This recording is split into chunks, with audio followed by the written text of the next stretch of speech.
days like today where things aren't quite going right, you just gotta grab one for the road. That's why I like root beer.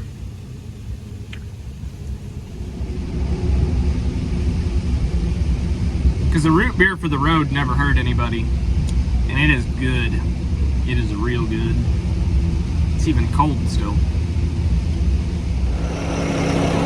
Well, it's muddy, and I'm not proud of what I'm doing, but we're spreading more turkey litter because I'm renting that spreader by the day, whether I use it or not, and that's all I've got left to spread, so we're gonna go mud it on. I hope we don't get stuck, and if I was using my head, I wouldn't have got the spreader that full on the first load, but that's okay. We're still gonna send it. So this is load like 5 or 6, and as you can see, it's a little sloppy out. I'm not really rutting things up too bad. It's just slick on top because this ground's not been worked and it's harder than a rock. It's got compaction issues already. I really wanted to run a ripper over it, but it's state ground and they won't let me. But it is incredibly compacted, but they don't want any tillage done or any heavy tillage done. So that's the government for you. But the bright side to compacted ground is you can get across it and you're only cutting a rut like yay deep. I mean, I don't like it, but for the 20 tons of litter that I have left to spread, it's not worth having to clean this up, take it back, just to go drive 45 minutes south again to pick it up again to spread 3 loads when it's actually dry. So I don't like what I'm doing, but at the same time, the next time it dries up, I'm gonna want the planter behind this tractor, not a manure spreader. So kind of one of them things where I've already got the manure, I've got it dumped in the field, and I've got to do something with it. So this is what we're doing. I don't like it, but it is what it is. Well, we're on our probably last load, which is good because it's a little dirty. The reason I'm not really recording when I'm spreading is because you guys wouldn't be able to see anything anyhow, because honestly, I can't see anything either. Like I said, it's ugly. You can see I'm making tracks down through there, but you know, I'm only cutting yay deep to yay deep. Not awful, but still not good. Anytime I'm cutting a track, I don't like it, especially in the spring when I know it's probably not going to freeze again, to kind of forgive my sins. But it is what it is. We're done. So, like I said, I don't like it, but we're going to have it all spread. But we'll take those home, get them a bath, and clean the tractor up really good, sweep the cab out very, very good, put plenty of air fresheners in, and it's ready to be hooked back onto the planter. When I told you guys it was the last load, I didn't lie to you, but I did get it piled on there pretty good. It's definitely full, but we're headed home.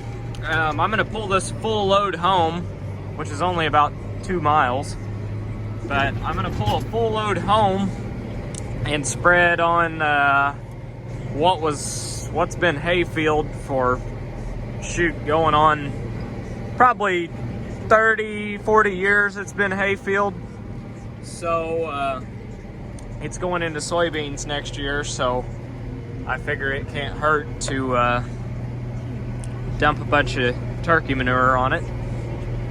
It's only like 5 acres behind the farm, so this load should give me enough to put at least a couple ton an acre on, so we'll see. That'll at least be solid too, because it's got grass underneath. At least we're gonna find out if it's not solid, let's put it that way. Now this is more like it. Back on solid ground. We're spreading away, although we're about empty. But we're gonna get the majority of this hayfield spread at least, so can't beat that. Well, you know what they say, if you ain't first, you're last. that's why we're running the planter today. Now there's no seed in it, but we're just running some tests, making sure everything's gonna work right. So far so good.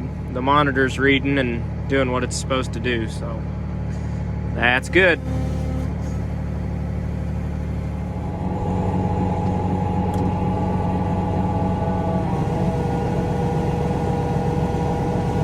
Unfolding. It's a process, but it's kind of fun watching this thing unfold. Everything's turning, everything's spinning, doing what it's supposed to do, so we got that going for us. So we'll suck the tongue in once we're rotated here. And then you suck the tongue in, which basically just brings the planter to you. The tractor's in neutral, so it can roll too if it needs to. So you suck that in, and then the top hook, you got to get unhooked.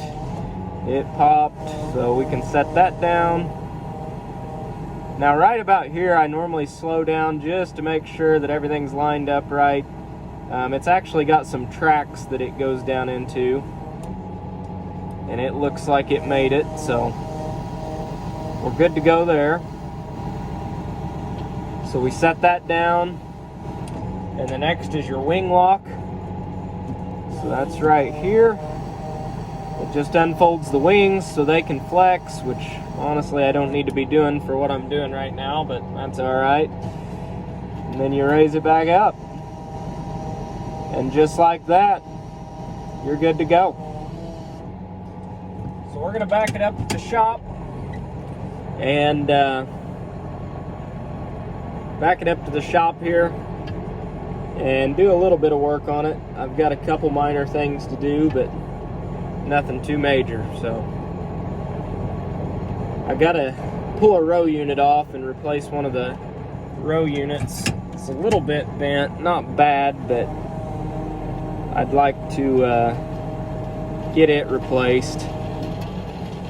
I don't like running it on rock like this, but okay, I think we're ready to roll.